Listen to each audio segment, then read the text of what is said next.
सवितुर्वरेण्यं भर्गो देवस्य धीमहि धियो यो न प्रचोदयात्। ॐ सहना भवतु सहनौ भुनक्तु सह वीर्यं करवावहै तेजस्विनावधीतमस्तु मा विद्विषावहै। ओम शांति शांति शांति। श्रुति स्मृति पुराणानाम आलयं करुणालयं नमामि भगवत्पाद शंकरं लोकशंकरं शंकरं शंकराचार्यं केशवं बादरायणं सूत्रभाष्यकृतौ वन्दे भगवन्तौ पुनः पुनः। त्वमेव माता च पिता त्वमेव त्वमेव बन्धुश्च सखा त्वमेव विद्या द्रविणं त्वमेव सर्वं मम देव देव। गुरुदेव भगवान शिव शंकर भोलेनाथ कैलाशपति महाराज की जय। श्री कृष्ण शरणं मम श्री कृष्ण शरणं मम श्री कृष्ण शरणं मम श्री कृष्ण शरणं मम। देव ऋषि नारद भगवान की जय। श्री सूत जी महाराज की जय। शौनक आदि ऋषियों की जय। भगवान महर्षि व्यास जी की जय। शुक्रदेव भगवान की जय। शंकराचार्य भगवान की जय। स्वामी चिन्मयानंद भगवान की जय। स्वामी दयानंद भगवान की, स्वामी प्रबुद्धानंद भगवान की जय। स्वामी शुद्धानंद भगवान की जय। माता पिता की जय। सभी गुरु देवताओं की जय। सभी गुरु देवताओं की जय। श्री कृष्ण गोविंद हरे मुरारी हे नाथ नारायण वासुदेवा। श्री कृष्ण गोविंद हरे मुरारी हे नाथ नारायण वासुदेवा। श्रीमद् भागवत कथा, भागवत कथा के तृतीय स्कंद में हम चल रहे हैं और तृतीय स्कंद का 10वां अध्याय करेंगे आज। और 10वें अध्याय में 10 प्रकार की सृष्टि का वर्णन करेंगे। 10 प्रकार की जो सृष्टियां हैं,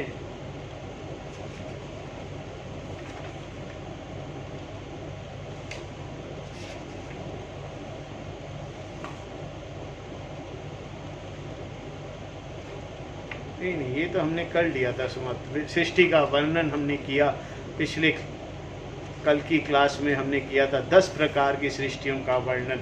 और 10 प्रकार की सृष्टियां कौन कौन सी हुई थी, जिसमें पहली सृष्टि थी महातत्व की, स्वयं की। और दूसरी सृष्टि थी अहंकार की। इस प्रकार 10 सृष्टियां थी, जिसमें आखिरी सृष्टि में मनुष्य आते हैं। रजोगुण प्रधान, कर्म परायण और दुख रूप विषयों का सुख मानने वाले होते हैं। ये 10वीं सृष्टि थी। और फिर हमने 11वें अध्याय में भगवान पढ़ा मनवंतर की कथा। मनवंतर के भाग पढ़े थे कि किस प्रकार से अणु परमाणु हुए, अणु 2 परमाणु मिलकर एक अणु बना और उस प्रकार बढ़ते बढ़ते किस प्रकार इस संपूर्ण सृष्टि का निर्माण हुआ और किस प्रकार वर्षों का निर्माण हुआ, समय का, काल का निर्माण हमने पढ़ा। संवत्सर किस तरह बनते हैं, उत्तरायण दक्षिणायन क्या होते हैं, ये सब डिटेल्स हमने पढ़ी थी, जिसकी बहुत ज़्यादा ज़रूरत नहीं है ध्यान देने की। आज हम करेंगे 12वां अध्याय, तृतीय स्कंद का 12वां अध्याय करेंगे। 12वें अध्याय के अंदर सृष्टि का विस्तार है।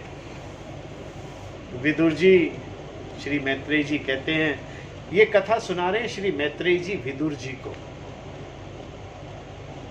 हमारे जितने भी शास्त्र हैं, ये सारे के सारे शास्त्र जो है श्री भगवान के मुख से ही उत्पन्न हुए हैं। इसका कोई रचयिता नहीं है, कोई जीव इसका रचयिता नहीं है। इसके ये जैसे जैसे सृष्टि बनती गई वैसे वैसे ये ज्ञान आता गया अपने आप। मतलब ये ज्ञान और सृष्टि अंग्रेजी में कहते हैं साइमल्टेनियसली ये ज्ञान साइमल्टेनियसली सृष्टि के साथ ही आ गया। किसके द्वारा आया? भगवान के द्वारा। अब ये कहने की बातें हैं कि भगवान के मुख से इन्होंने सुना, इसके बाद इसने सुना। वैसे तो गीता के 4 अध्याय के पहले श्लोक के अंदर भगवान कहते हैं, क्या कहते हैं ये मैं आपको बता देता हूं। इमं विवस्वते योगम प्रोक्तवाहनम व्ययम् विवस्वामनवे प्रह मनोरिक्षवाकवे अब्रवीतम्। भगवान कहते हैं कि मैंने इस अविनाशी योग को, ज्ञान को सूर्य से कहा। विवस्वते मतलब सूर्य, सूर्य से कहा था। और सूर्य ने अपने पुत्र मनु से कहा, मनु ने अपने पुत्र राजा इक्ष्वाकु से कहा, और राजा इक्ष्वाकु ने अब्रवीत आगे की तरफ बढ़ाया, अपने पुत्रों को कहा। इस प्रकार यह परंपरा आगे चली। तो भगवान स्वयं इस ज्ञान के दाता हैं। और अर्जुन को ये ज्ञान कौन दे रहा है? स्वयं भगवान दे रहे हैं गीता के अंदर, गीता के माध्यम से। और यहाँ पर भी ये ज्ञान भगवान दे रहे हैं। तो हमें बहुत गहराई से ये समझ लेना चाहिए कि ज्ञान देने वाले सिर्फ भगवान हैं। वो किस रूप में दे रहे हैं इससे कुछ लेना देना नहीं है। सिर्फ भगवान ही ज्ञान दे सकते हैं। तो यहाँ पर विदुर जी को श्री मैत्रेय जी ये कथा सुना रहे हैं। ये कथा भी कथा को हम यहाँ कथा कहते हैं क्योंकि ये कथा रूप में है, इसीलिए इसको कथा रूप में कहते हैं। श्री मैत्रेय जी ने कहा, विदुर जी, यहाँ तक मैंने आपको भगवान की काल रूप महिमा सुनाई। अब इसके जिस प्रकार ब्रह्मा जी ने जगत की रचना की वह सुनिए। अब तक हमने जो क्या पढ़ा था, काल रूप, वनवंतर और ये सब जितने भी आयन, उत्तरायण, दक्षिणायन और दिन रात, किस प्रकार ब्रह्मा जी का दिन रात और इंसानी दिन रात से लेकर सब हमने कल डिटेल में पढ़ा था। तो ये काल का रूप जो है उसकी महिमा मैत्रेय जी ने विदुर जी को सुनाई। अब वो आगे सुना रहे हैं। अब ब्रह्मा जी ने जगत की जो रचना की थी वो सुनिए। सबसे पहले उन्होंने अज्ञान की 5 वृत्तियां, तम, अविद्या, मोह, अस्मिता, महामोह, राग, तामित्र, द्वेष और अंध तामिस्त्र अभिनिवेश रची। देखो, ये जो वृत्तियां हैं ना, ये जो वृत्तियां हैं, 5 वृत्तियां जो हैं, इनसे मिलकर बनता है अहंकार, और अहंकार से मैं बनता हूं। मैं जीव, वहाँ पर जीव और ईश्वर अलग हो जाते हैं ये होने से। इसीलिए ये बहुत समझना ज़रूरी है, इसको सुनना ज़रूरी है, क्योंकि इसकी समझ से ही हम आगे ज्ञान की समझ की तरफ जा पाएंगे। ये बहुत गूढ़ ज्ञान है, इसे वेदांत के द्वारा समझा जा सकता है। यहाँ पर इसको सिर्फ दर्श मात्र दिखाया गया है, बताया गया है। किंतु इस अत्यंत पापमयी सृष्टि को देखकर उन्हें प्रसन्नता नहीं हुई। तब उन्होंने अपने मन को भगवान के ध्यान से पवित्र कर उससे दूसरी सृष्टि की रचना की। इस बार ब्रह्मा जी ने सनक, सनंदन, सनातन और सनत कुमार, यह 4 निवृत्ति प्रायण उर्घरेता मुनि उत्पन्न किए। अपने इन पुत्रों से ब्रह्मा जी ने कहा, पुत्रों, तुम लोग सृष्टि को उत्पन्न करो। किंतु वे जन्म से ही मोक्ष मार्ग, निवृत्ति मार्ग का अनुसरण करने वाले और भगवान के ध्यान में तत्पर थे, इसीलिए उन्होंने ऐसा करना नहीं चाहा। जब ब्रह्मा जी ने देखा कि मेरी आज्ञा न मानकर यह मेरे पुत्र मेरा तिरस्कार कर रहे हैं, तब उन्हें असहाय क्रोध हुआ। उन्होंने उसे रोकने का प्रयत्न किया, किंतु बुद्धि द्वारा वह बहुत रोकने पर भी वह क्रोध से तत्काल प्रजापति की बाहों के बीच में से एक नील लोहित, नीले और लाल रंग के बालक के रूप में प्रकट हो गया। वह देवताओं के पूर्वज भगवान भव रुद्र रो रो कर कहने लगे, जगत पिता विधाता, मेरा नाम और रहने का स्थान बतलाइए। यह कमल योनि भगवान ब्रह्मा ने उस बालक की प्रार्थना पूर्ण करने के लिए मधुर वाणी में कहा, रो मत, मैं अभी तुम्हारी इच्छा पूरी करता हूँ। देवश्रेष्ठ, तुम जन्म लेते ही बालक के समान फूट फूट कर रोने लगे, इसीलिए प्रजा तुम्हें रुद्र नाम से पुकारेगी। तुम्हारे रहने के लिए पहले से ही हृदय, इंद्रिय, प्राण, आकाश, वायु, अग्नि, जल, पृथ्वी, सूर्य, चंद्रमा और तप यह स्थान रच दिए हैं। तुम्हारा नाम मन्यु, मनु, महिंस, महान, शिव, ऋध्वज, उग्रेता, भव, काल, वामदेव और धृतव्रता होगा तथा घी, वृत्ति, उष्णा, उमा, नियुत, सर्पी, इला, अंबिका, इरावती, सुधा और दीक्षा ये 11 रुद्राणियां तुम्हारी पत्नियां होंगी। तुम उपर्युक्त नाम, स्थान और स्त्रियों को स्वीकार करो और इनके द्वारा बहुत सी प्रजा उत्पन्न करो, क्योंकि तुम प्रजापति हो। लोक पिता ब्रह्मा जी की ऐसी आज्ञा पाकर भगवान नील लोहित बल, आकार और स्वभाव में अपने ही जैसी प्रजा उत्पन्न करने लगे। भगवान रुद्र के द्वारा उत्पन्न हुए उन रुद्रों को असंख्य युद्ध बनाकर सारे संसार का भक्षण करते देख ब्रह्मा जी को बड़ी शंका हुई। तब उन्होंने रुद्र से कहा, सुर श्रेष्ठ, तुम्हारी प्रजा तो अपनी भयंकर दृष्टि से मुझे और सारी दिशाओं को भस्म किए डालती हैं, अतः ऐसी सृष्टि और न रचो, तुम्हारा कल्याण हो। अब तुम समस्त प्राणियों को सुख देने के लिए तप करो, फिर उस तप के प्रभाव से ही तुम पूर्ववत इस संसार की रचना करना। पुरुष तप के द्वारा इंद्रियातीत सर्वंतर्यामी ज्योति स्वरूप श्री हरि को सुगमता से प्राप्त कर सकता है। श्री मैत्रेय जी कहते हैं, तब ब्रह्मा जी ने ऐसी आज्ञा दी। तब रुद्र बहुत अच्छा कहकर उसे शिरोधार्य किया और फिर उनकी अनुमति लेकर तथा उनकी परिक्रमा करके वे तपस्या करने के लिए वन में चले गए। इसके पश्चात जब भगवान की शक्ति से संपन्न ब्रह्मा जी ने सृष्टि के लिए संकल्प किया, तब उनके 10 पुत्र और उत्पन्न हुए। उनसे लोक की बहुत वृद्धि हुई। उनके नाम मरीच, अत्रि, अंगिरा, पुलत्स्य, पुलह, क्रतु, भृगु, वशिष्ठ, दक्ष और 10वें नारद थे। इनमें नारद जी प्रजापति ब्रह्मा जी के गोद से, दक्ष अंगूठे से, वशिष्ठ प्राण से, भृगु त्वचा से और कृत हाथ से, पुलह नाभि से और पुलत्स्य ऋषि कानों से, अंगिरा मुख से और अत्रि नेत्रों से और मरीच मन से उत्पन्न हुए। फिर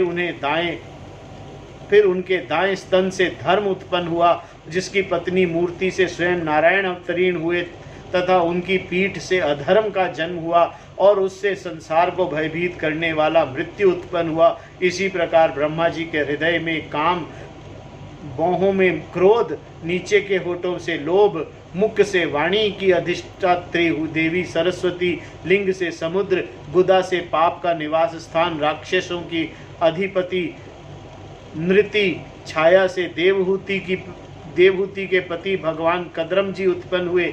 इस तरह ये सारा जगत कर्ता ब्रह्मा जी के शरीर और मन से उत्पन्न हुआ है। विदुर जी भगवान ब्रह्म की कन्या सरस्वती बड़ी ही सुकुमारी और मनोहर थी, ऐसा हमने सुना है। एक बार उन्हें देखकर ब्रह्मा जी काम मोहित हो गए थे। यद्यपि वह स्वयं वासनाहीन थी, उन्होंने ऐसा अधर्ममय संकल्प करते देख उनके पुत्र मरीच आदि ऋषियों ने उन्हें विश्वास पूर्वक समझाया, पिताजी आप समर्थ हैं, फिर भी अपने मन में उत्पन्न हुए काम के वेग को न रोककर पुत्री गमन जैसा दुस्तर पाप करने का संकल्प कर रहे हैं। ऐसा तो आपसे पूर्ववर्ती किसी भी ब्रह्म ने नहीं किया और ना आगे ही कोई करेगा। जगत गुरु, आप जैसे तेजस्वी पुरुषों को भी ऐसा काम शोभा नहीं देता, क्योंकि आप लोगों के आचरणों के अनुसरण करने से ही संसार का कल्याण होता है। जिन श्री भगवान ने अपने स्वरूप में स्थित इस जगत को अपने ही तेज से प्रकट किया है, उन्हें नमस्कार है। इस समय वे ही धर्म की रक्षा कर सकते हैं। अपने पुत्र मरीच आदि प्रजापतियों को अपने सामने इस प्रकार कहते देख प्रजापतियों के पति ब्रह्मा जी बड़े लज्जित हुए और उन्होंने उस शरीर को उसी समय छोड़ दिया। तब उस घोर शरीर को दिशाओं ने ले लिया, वही कोहरा भुआ जिसे अंधकार भी कहते हैं। एक बार ब्रह्मा जी यह सोच रहे थे कि मैं पहले की तरह सुव्यवस्थित रूप से अपने लोगों की रचना किस प्रकार करूं।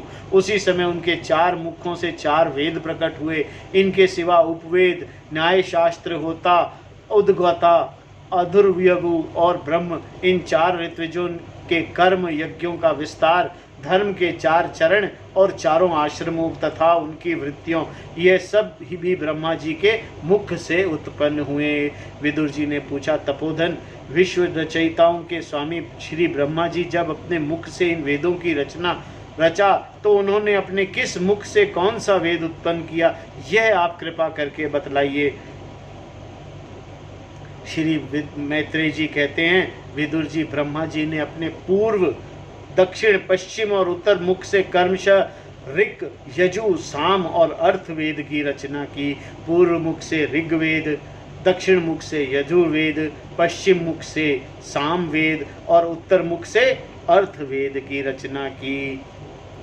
और तथा इसी कर्म से शास्त्र, होता का कर्म, इज्जा, अधुर्वर्यु का कर्म, स्तुति होम, उद्गाथा का कर्म और प्रायश्चित ब्रह्मा का कर्म, इन चारों की रचना की। इस प्रकार आयुर्वेद, चिकित्सा शास्त्र, धनुर्वेद, शास्त्र विद्या, गंधर्व वेद, संगीत शास्त्र और यज्ञपय वेद, शिल्प विद्या, इन चारों वेदों को भी कर्मशः उन पूर्वादि मुखों से ही उत्पन्न किया। फिर सर्वदर्शी भगवान ब्रह्म ने अपने चारों मुखों से इतिहास, पुराण रूप 5वें वेद बनाया। इस कर्म में षोडशी और उकत चैन और अग्निष्टोनोम, अपयोत्रम और अतिरात्र तथा वाजपेय और गोसव, ये 2 याग भी उनके पूर्वादि मुखों से ही उत्पन्न हुए। विद्या, दान, तप और सत्य, ये धर्म के 4 पाद और वृत्तियों के सहित 4 आश्रम भी इसी कर्म से प्रकट हुए। सावित्र, प्रजापत्य, ब्रह्म और बृहत, ये 4 वृत्तियां ब्रह्मचारी की, वे तथा वार्ता, संजय, शालीन, शिलोक्ष और ये 4 वृत्तियां गृहस्थ की हैं। इस प्रकार वृत्ति भेद वैखांस, वाल्खीय, औधवर और फैनप, ये 4 भेद वानप्रस्थ के तथा कुटिचक, बहुदक, हंस और निष्क्रिय परमहंस, यह 4 भेद सन्यासियों के हैं। इस क्रम से आनिवीक्षिकी, त्रयी, वार्ता और दंड नीति, यह 4 विद्याएं तथा 4 व्यहृतियाँ भी ब्रह्मा जी के 4 मुखों से ही उत्पन्न हुई तथा उनके हृदय से ओमकार प्रकट हुआ। उनके रोम से उष्णिक, त्वचा से गायत्री, मांस से त्रिटुप, सान्यों से अनुष्टप, अस्थियों से जगती, मझा से पंक्ति और प्राणों से बृहति छंद उत्पन्न हुए। ऐसे ही उनकी जीव स्पर्श वर्ण, कर्व, गंधरी, पंचवर्ग और देह स्वर वर्ग, आकार आदि कहलाया। उनकी इंद्रियों से ऊष्म वर्ण, श, श, स, ह और बल को अंत स्तर य, र, ल, व कहते हैं तथा उनकी क्रीड़ा से निषाद, ऋषभ, गांधार, षडश, मध्य, द्वैत और पंचम, ये 7 स्वर हुए। ये सब के सब चीज़ें जो है ब्रह्मा जी की उत्पन्न की हुई हैं।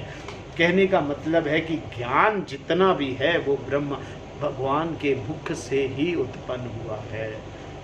इस बात को समझना बहुत ज़रूरी है कि जो भी ज्ञान है वो भगवान के मुख से उत्पन्न, ये किसी इंडिविजुअल की प्रॉपर्टी नहीं है कि ये मैंने बनाया है। गाना बना सकते हैं लेकिन स्वर तो भगवान के बनाए हुए हैं।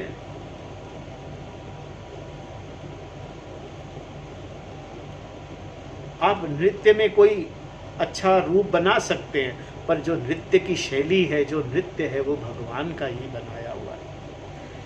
ब्रह्मा जी शब्द ब्रह्म स्वरूप हैं। वे वैखरी रूप से व्यक्त और ओमकार रूप से अव्यक्त हैं तथा उनसे परे जो सर्वत्र परिपूर्ण ब्रह्म है, वही अनेक प्रकार की शक्तियों से विकसित होकर इंद्रादि रूपों से भास रहा है। विदुर जी, ब्रह्मा जी ने पहला कामासक्त शरीर जिसे कुर्रा बना था छोड़ने के बाद दूसरा शरीर धारण करके विश्व विस्तार का विचार किया। वह देख चुके थे कि मरीच आदि महान शक्तिशाली ऋषियों से भी सृष्टि का विस्तार अधिक नहीं हुआ है। अहो, बड़ा आश्चर्य है, मेरे निरंतर प्रयत्न करने पर भी प्रजा की वृद्धि नहीं हो रही।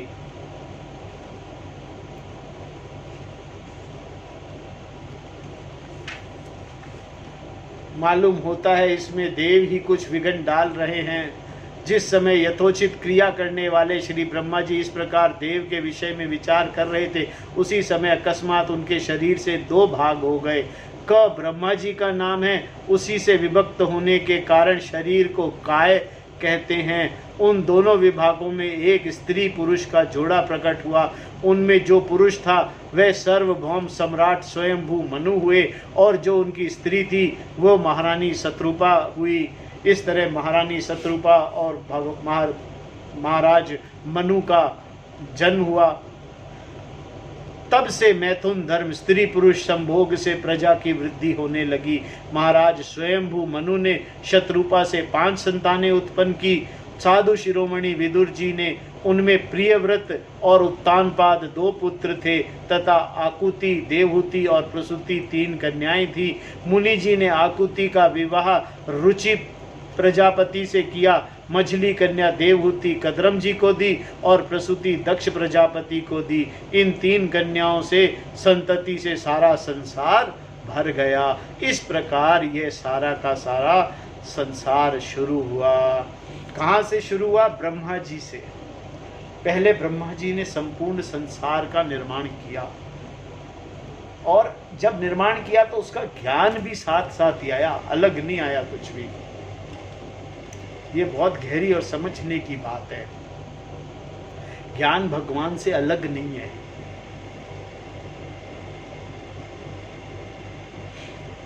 और फिर ब्रह्मा जी ने स्वयंभू मनु हुए और उन्हीं से एक स्त्री हुई जिसका नाम महारानी शत्रुपा हुआ। और महाराज मनु और शत्रुपा के 2 पुत्र हुए और 3 पुत्रियां हुई। 2 पुत्र थे प्रियव्रत और उत्तानपाद। इनकी आगे हम स्टोरीज पढ़ेंगे। सब कहानियां इन्हीं से शुरू होकर सारे संसार की रचना हुई। इनकी जो कन्याएं थी आकुति, देवहूति और अकुतिका, इन सब के विवाह से जो हुए उनसे और आगे सारा संसार, सारा का सारे संसार की रचना इसी से हुई। 13वें अध्याय में हम वराह अवतार की कथा को पढ़ेंगे। इन दोनों को जब इन दोनों को संसार का राजपाट दिया गया तो इनको बोला गया कि महाराज हम कहाँ पर राज करें। तब श्री सुखदेव जी ने कहा, राजन, मुनिवर मैत्री जी के मुख से यह परम पुण्यमयी कथा सुनकर विदुर जी ने फिर पूछा, क्योंकि भगवान की लीला कथा में इनका अत्यंत अनुराग हो गया था। विदुर जी ने कहा, मुने, स्वयंभू ब्रह्मा जी के प्रिय पुत्र महाराज स्वयंभू मनु अपनी प्रिय पत्नी शत्रुपा को पाकर फिर क्या किया?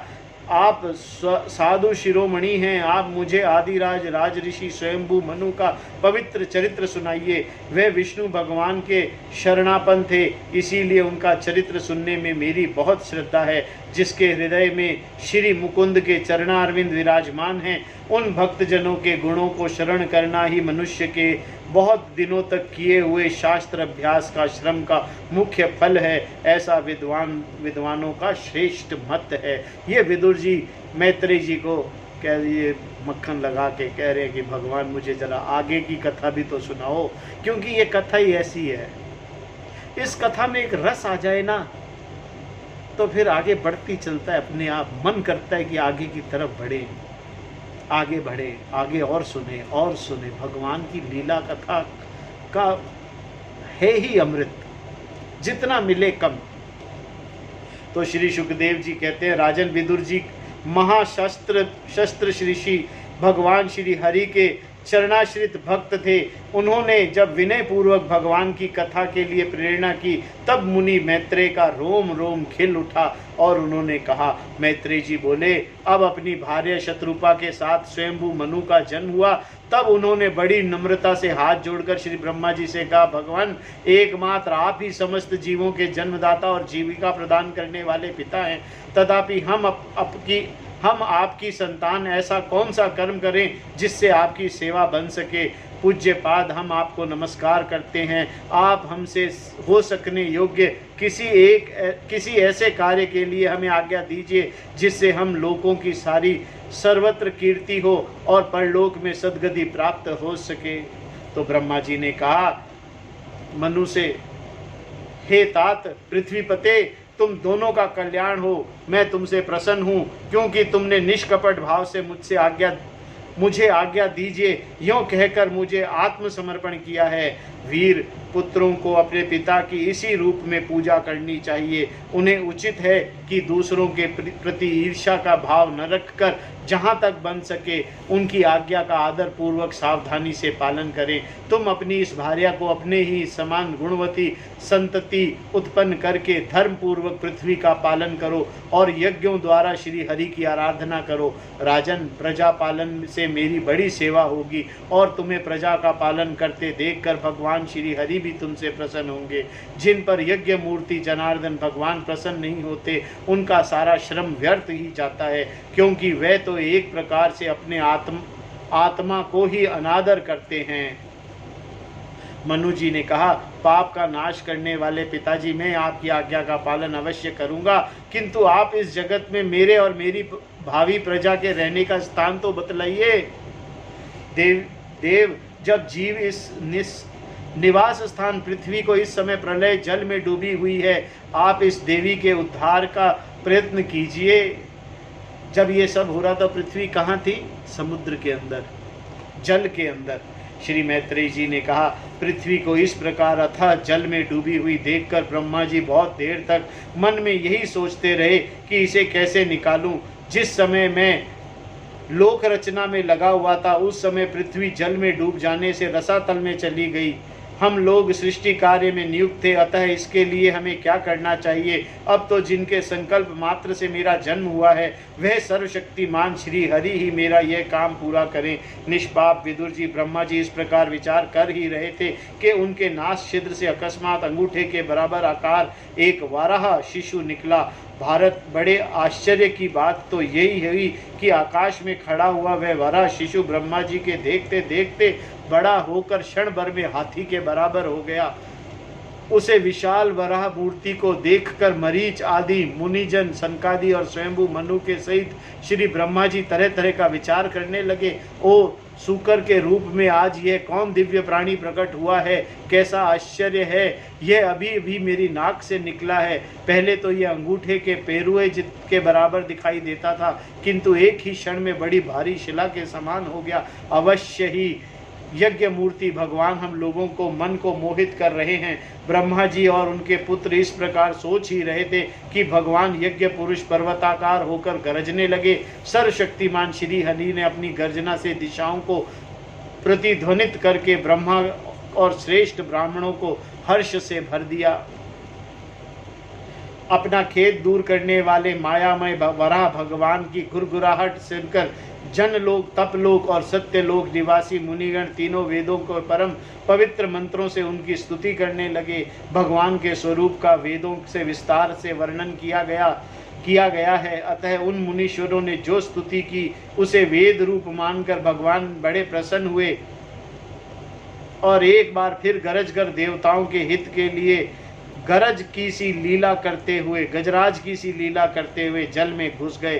पहले वे सूकर रूप में भगवान पूंछ उठाकर बड़े वेग से आकाश में उछले और फिर अपनी गर्दन के बालों को फटकार कर खुरों से आघात से बादलों को छितराने लगे। उनका शरीर बड़ा ही कठोर था, त्वचा पर कड़े कड़े बाल थे, दाढ़ें सफ़ेद थी और नेत्रों से तेज निकल रहा था। उस समय उनकी बड़ी शोभा हो रही थी। भगवान स्वयं यज्ञ पुरुष हैं, तथापि सूकर रूप धारण करने के कारण उनके नाक से सूंघ सूंघ कर पृथ्वी का पता लगा रहे थे। उनकी दाढ़ें बड़ी कठोर थीं, इस प्रकार यद्यपि वह बड़े क्रूर जान पड़ते थे, तथापि अपनी स्तुति करने वाले मरीच आदि मुनियों की ओर बड़ी सौम्य दृष्टि से निहारते हुए उन्होंने जल में प्रवेश किया। जिस समय उन्हें वज्रमय पर्वत के समान कठोर कलेवर जल में गिरा, तब उसके वेग से मानो समुद्र का पेट फट गया और उसके बादलों की गड़गड़ाहट के समान बड़ा भीषण शब्द हुआ। उस समय ऐसा जान पड़ता था मानो अपनी उत्ताल तरंग रूप भुजाओं को उठाकर वह बड़े अंतर सरोवर, हे यज्ञेश्वर मेरी रक्षा करो, इस प्रकार पुकार रहा है। तब भगवान यज्ञ मूर्ति अपने बाण के समान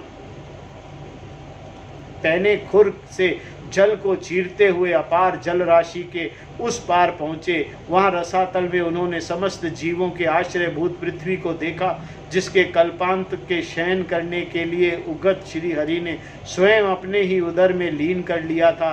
फिर वह जल में डूबी हुई पृथ्वी को अपनी दाढ़ों पर लेकर रसातल के ऊपर ले आए। उस समय उनकी बड़ी शोभा हो रही थी। जल से बाहर आते ही उनके मार्ग में विघ्न डालने के लिए महापराक्रमी हिरण्याक्ष ने जल के भीतर ही उन पर गदा से आक्रमण किया। इससे उनका क्रोध चक्र के समान तीक्ष्ण हो गया और उन्होंने उसे लीला से ही इस प्रकार मार डाला जैसे सिंह हाथी को मार डालता है। उस समय उनके रक्त से थुथुनी तथा कनपटी सन जाने के कारण ऐसे जान पड़ते थे मानो को कोई गजराज लाल मिट्टी के टीले से टक्कर मार कर आया हो। तात जैसे गजराज अपने दांतों पर कमल पुष्प धारण कर ले, उसी प्रकार अपने सफ़ेद दांत की नोक पर पृथ्वी को धारण कर जल से बाहर निकले हुए तमाल के समान नील वर्ण वराह भगवान को देखकर ब्रह्मा जी मारीच आदि को निश्चय हो गया कि यह भगवान ही हैं। तब वे हाथ जोड़कर वेद वाक्यों से उनकी स्तुति करने लगे। अब क्या स्तुति की वो हम पढ़ते हैं। ऋषियों ने कहा, भगवान अजीत आपकी जय हो, जय हो, जय हो। यज्ञपते आपने वेद त्रयी रूप विग्रह को फटकार रहे हैं, आपको नमस्कार है। आपके रोम कूपों से संपूर्ण यज्ञ लीन है। आपने पृथ्वी के उद्धार करने के लिए यह सूकर रूप धारण किया है, आपको नमस्कार है। देव दुराचारियों को आपके इस शरीर का दर्शन होना अत्यंत कठिन है, क्योंकि यह यज्ञ रूप है। इसकी त्वचा में गायत्री आदि छंद, रोमवल्लियों में कुश, नेत्रों में घृत तथा चारों चरणों में होता, अर्थवर्यु, उद्गाता और ब्रह्मा, इन चारों ऋत्विजों के कर्म हैं। ईश आपकी थुथुनी मुख के अग्रभाग में शत्रुक है, नासिका छिद्र में शत्रुआ है, उदर में ईड़ा है, यज्ञ भक्षण पात्र हैं, कानों में चमस है, मुख में प्राशित्र ब्रह्म भाग पात्र है और कंठ छिद्र में ग्रह सोम पात्र है। भगवान आपका जो चबाना है वही अग्निहोत्र है। बार बार अवतार लेना यज्ञ रूप आपकी दीक्षणीय इष्ट है। गर्दन उपासद, 3 इष्टियाँ हैं, दोनों दाढ़ें प्रायणीय दीक्षा के बाद की इष्ट और उदयनीय यज्ञ समाप्ति की इष्ट है। जिह्वा प्रवज्ञ प्रत्येक उपसद के पूर्व किए जाने वाले महावीर नामक कर्म हैं। सिर सभ्य होम रहित अग्नि और अश्वधय औपासनिक निग्नि तथा प्राण चित्त इष्ट का चयन है। देव आपका व्रिय सोम है। आसन बैठना प्रातः सेवानाद 3 सवन है। 7 धातु अग्निष्टम अत्यग्नियोष्टम उकत षोडशी वाजपेय अतिरात्र अतयोम्र नाम की 7 संस्थाएं हैं तथा शरीर संधियां जोड़ संपूर्ण सत्र हैं। इस प्रकार आप संपूर्ण यज्ञ सोम रहित याग और कृत सोम सहित याग रूप हैं। यज्ञानुष्ठान रूप इष्टियों आपके अंगों से मिलाए रखने वाली मांसपेशियां हैं। समस्त मंत्र देवता द्रव्य यज्ञ और कर्म आपके स्वरूप है। आपको नमस्कार है। वैराग्य भक्ति और मन की एकाग्रता से जिस ज्ञान का अनुभव होता है वह आपका स्वरूप ही है तथा आप ही आपके विद्या गुरु हैं। आपको पुनः पुनः प्रणाम है। पृथ्वी को धारण करने वाले भगवान, आपकी दाढ़ों की नोक पर रखी हुई यह पर्वत आदि मंडित पृथ्वी ऐसी सुशोभित हो रही है जैसे वन में से निकलकर बाहर आए हुए किसी गजराज के दांत पर पत्र युक्त कमलिनी रखी हो, आपके दांत पर रखे हुए भूमंडल के सहित आपका यह वेदमय वराह विग्रह ऐसा सुशोभित हो रहा है जैसे शिखरों पर छाई हुई मेघमाला के कुल पर्वत की शोभा होती है। नाथ, चराचर जीवों के सुख पूर्वक रहने के लिए आप अपनी पत्नी इन जगन माता पृथ्वी को जल पर स्थापित कीजिए। आप जगत के पिता हैं और अरिणी में अग्नि स्थापना के समान आपने उनमें धारण शक्ति रूप अपना तेज स्थापित किया है और हम आपको और इस पृथ्वी माता को प्रणाम करते हैं। प्रभु, रसातल में डूबी हुई इस पृथ्वी को निकालने का साहस आपके सिवा और कौन कर सकता था, किंतु आप तो संपूर्ण आश्चर्यों के आश्रय हैं। आपके लिए यह कोई आश्चर्य की बात नहीं है। आपने ही तो अपनी माया से इस अत्याश्चर्यमंज विश्व की रचना की है। जब आप अपने वेदमय विग्रह को हिलाते हैं तब हमारे ऊपर आपकी गर्दन के बालों से झरती हुई शीतल जल की बूंदें गिरती है। ईश, उनसे भीग कर हम जनलोक, तपलोक और सत्यलोक में रहने वाले मुनिजन सर्वथा पवित्र हो जाते हैं। जो पुरुष आपके कर्मों का पार पाना चाहते हैं अवश्य ही उनकी बुद्धि नष्ट हो गई है, क्योंकि आपके कर्मों का कोई पार नहीं है। आपकी ही योग माया से, सत्वादी गुणों से यह सारा जगत मोहित हो रहा है। भगवान, आप इसका कल्याण कीजिए। श्री मैत्रेय जी कहते हैं, विदुर जी, उन ब्रह्मवादी मुनियों के इस प्रकार स्तुति करने पर सबकी रक्षा करने वाले वरा भगवान ने अपने खुरों से जल को स्तंभित कर उस पर पृथ्वी को स्थापित कर दिया। इस प्रकार रसातल से लीला पूर्वक लाई हुई पृथ्वी को जल पर रखकर विश्वसेन प्रजापति भगवान श्री हरि अंतर ध्यान हो गए। विदुर जी, भगवान के लीला में चरित्र अत्यंत कीर्तनीय हैं और उनमें लगी हुई बुद्धि सब प्रकार के पापों तापों को दूर कर देती है। जो पुरुष इस मंगलमयी मंजुल कथा को भक्ति भाव से सुनता या सुनाता है उसके प्रति भक्त वत्सल भगवान अंतस्थल से बहुत शीघ्र प्रसन्न हो जाते हैं। भगवान तो सभी कामनाओं को पूर्ण करने में समर्थ हैं। उनके प्रसन्न होने पर संसार क्या दुर्लभ है, किंतु उन तुच्छ कामनाओं की आवश्यकता ही क्या है। जो लोगों को उनका अनाया भाव से भजन करते हैं उन्हें तो वह अंतर्यामी परमात्मा स्वयं अपना परम पद ही दे देते हैं। और इस संसार में पशुओं को छोड़कर अपने पुरुषार्थ से सार जानने वाले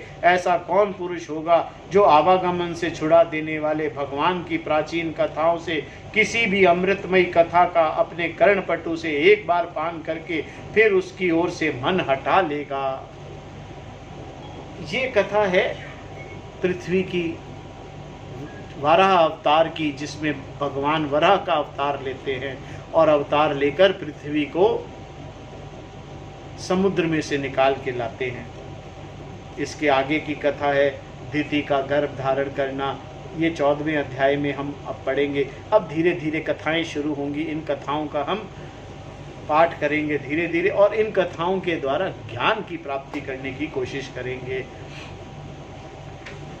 ओम तत्सत। आज की कथा को हम यहीं विराम देते हैं।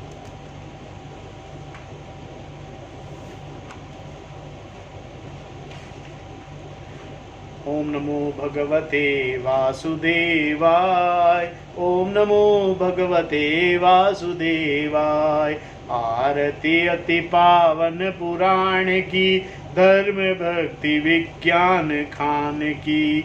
आरती अति पावन पुराण की, धर्म भक्ति विज्ञान खान की। महापुराण भागवत निर्मल शुक मुख विगलित निगम कल्प फल, परमानंद सुधारसमय कल लीलारति रस रस निधान की। आरती अति पावन पुराण की, धर्म भक्ति विज्ञान खान की।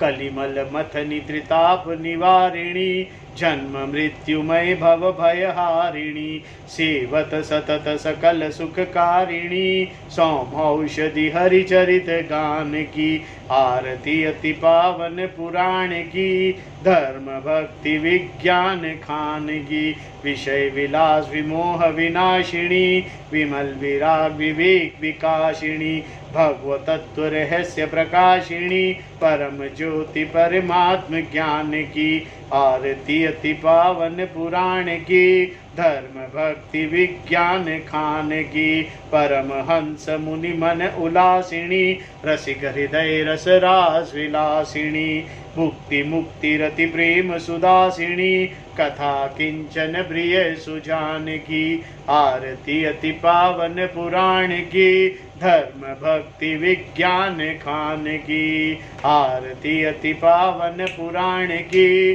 धर्म भक्ति विज्ञान खान की। ओम नमो भगवते वासुदेवाय। श्री कृष्ण गोविंद हरे मुरारी, हे नाथ नारायण वासुदेवा। ओम पूर्णमदः पूर्णमिदं पूर्णात् पूर्णमुदच्यते, पूर्णस्य पूर्णमादाय पूर्णमेवावशिष्यते। ओम शांति शांति शांति। हरि ओम तत्सत्। ओम गुरुभ्यो नमः। ओम